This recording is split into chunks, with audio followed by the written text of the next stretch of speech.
Herkese merhabalar, ben Ege Ciğer. Bugün sizlere Riot Games tarafından League of Legends hikayesinin evrene çeşitli karakterler, büyüler ve mekanları içeren bir trading card game olan Riftbound'u anlatacağım. Dilimizde tam çevirisi olmadığı için trading card game'i kart oyunu olarak çevirebiliriz. Oyunun özetine gelirsek, oyun en az 2 veya en fazla 4 kişi olmak üzere oynanır. Oyunun amacı Battlefield olarak adlandırılan savaş alanlarında her round sonunda elini tutan kişinin 1 puan kazanarak 8 puana ulaşmaya çalışmasıdır. Bunun için her oyuncunun bir base olan matı vardır. Oyun matı olarak adlandırabiliriz bunu. Oyunu oynamamız için herkesin bir deck olarak adlandırılan desteğe ihtiyacı var. Bu desteğimizi belirli bir kart çerçevesinde oluşturması gerekiyor. Bu kurallar şu şekilde sıralanabilir. Burada bir örnek destemiz var. Buna daha kartların özelliklerine ve daha sonra değineceğiz. İlk önce elimizde bir adet Champion Legend kartı ile destemizin hangi şampiyon ile hangi ürün tiplerinde oynayabileceğimizi belirtiyor. Bu kartımız Legend Zone olarak adlandırılan efsane alanına koyuluyor. Az önce destemizin kartlarında gördüğümüz gibi sol üstünde bir ürün tiplerimiz var. Destemizde toplamda 12 adet bu üründen bulunuyor toplam. Ve ayrı bir şekilde destemize koyuluyor. Ürün destemiz ayrı. Bu destemizde ve ürün destelerimizi en fazla iki farklı şekilde olacak şekilde istediğimiz sayıda seçebiliyoruz. Örneğin 6-6 veya 7-5 olarak ayarlayabiliyoruz. Daha sonra bizim asıl oyunumuzun oynandığı ve savaş alanımız olan Battlefield kartlarımız var. Bu Battlefield kartları destemizde sayıları oyunumuzun türüne göre değişiyor. Örneğin eğer tek tur oynuyorsak bir tane yeterli oluyor ama eğer 3 turluk oyun oynayacaksak 3 tane gerekiyor. Asıl destemizin oynanan kısmına geldiğimiz zaman 40 tane kart içeriyor.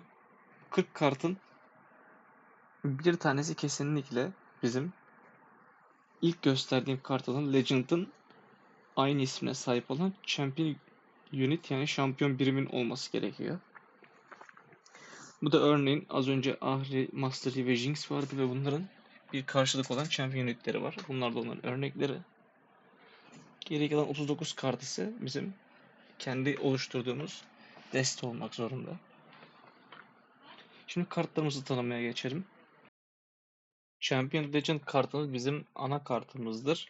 Örneğin bu Ahri kartımıza bakalım. Kartımızın ortasında ismini belirten bir yazı.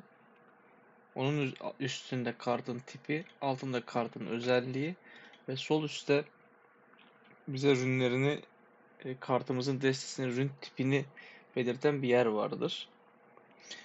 Daha sonrasında bizim oyunda enerji olarak kullandığımız ürün destemiz vardır. Bu ürün destemiz toplam 12 adet karttan oluşmaktadır.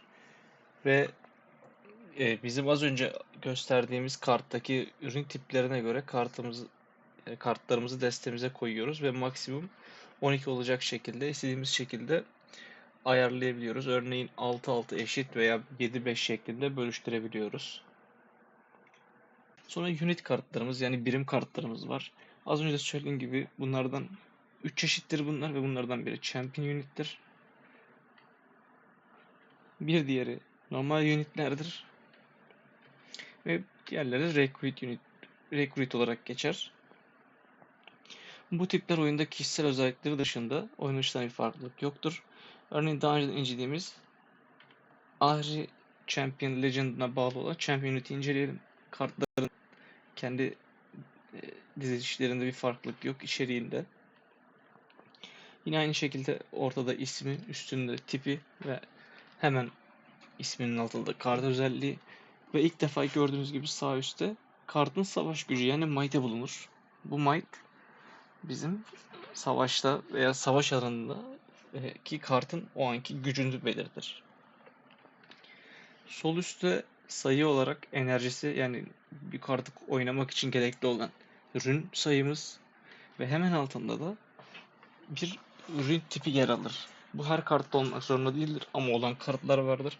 Olan kartlarda da bu bizim için bir power göstergesidir yani güç. Bu kartı oynamak için bizim kendi elimizden destemizin en altına göndermemiz gereken ürün tipini belirtir. Örneğin bu kartı oynamak için bizim 5 ürüne ve 1 adet yeşil ürüne ihtiyacımız vardır ekstradan. Yeşil ürün destemizin en altına gider ve 5 tane ürünümüz de bu tur için kullanılamaz hale gelir. Bir diğer kart çeşidimiz olan speller, yani büyük kartlarımız, biz oyun içerisinde birim olmayan ama özelliği olan kartları temsil eder. Bu kartlar da aynı şekilde isim, tip, özellik, enerji ve eğer varsa güç yer alır. Bu tipteki kartlar tek kullanımlıkta ve kullandıktan sonra bir daha kullanılamaz. Gear kartımız teçhizat olarak çevirdim. Hani emin olmamakla beraber gear'larımız vardır. Bu teçhizatları oyunda büyüye benzer şekilde kullanırız.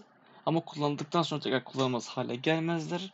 Sadece bitkin duruma düşerler. Bitkin olma durumunda daha sonra oyunun kendisini anlatırken bu terimlere değineceğiz. Şimdi oyunun kurulum kısmına geldiğimiz zaman bizim bir oyun matımız var. Bu yani mat her zaman olmak zorunda değil ama küçük bir gösteriş için. Bizim oyunu oynarken her zaman matımızda bir Champion Legend'ımız vardır. Ve deste bize oyunun başında her zaman gelecek olan şampiyonumuz vardır.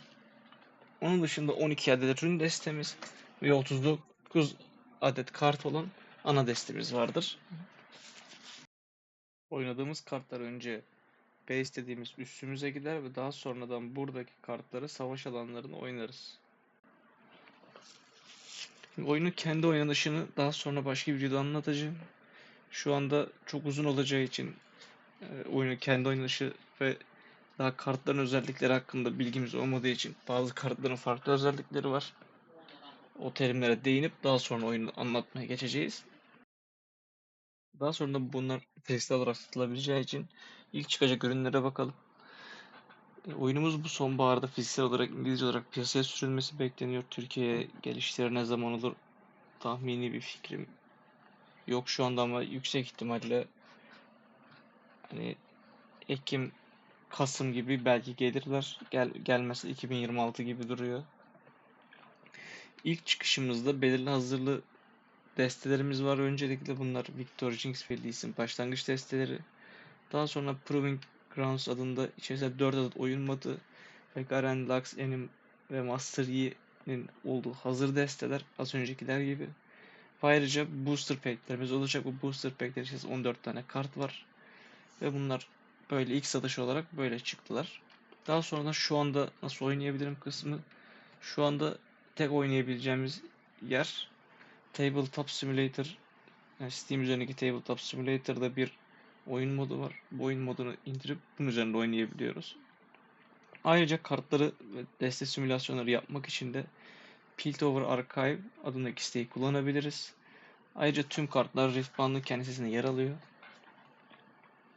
Buraya kadar beni dinlediğiniz için teşekkür ederim. Atladığım bir yer veya sorularınız varsa yorumlarda sorabilirsiniz. Ayrıca beğenip ve yorum yazarsanız çok teşekkür ederim. Bir önümüzdeki videolarda görüşmek üzere.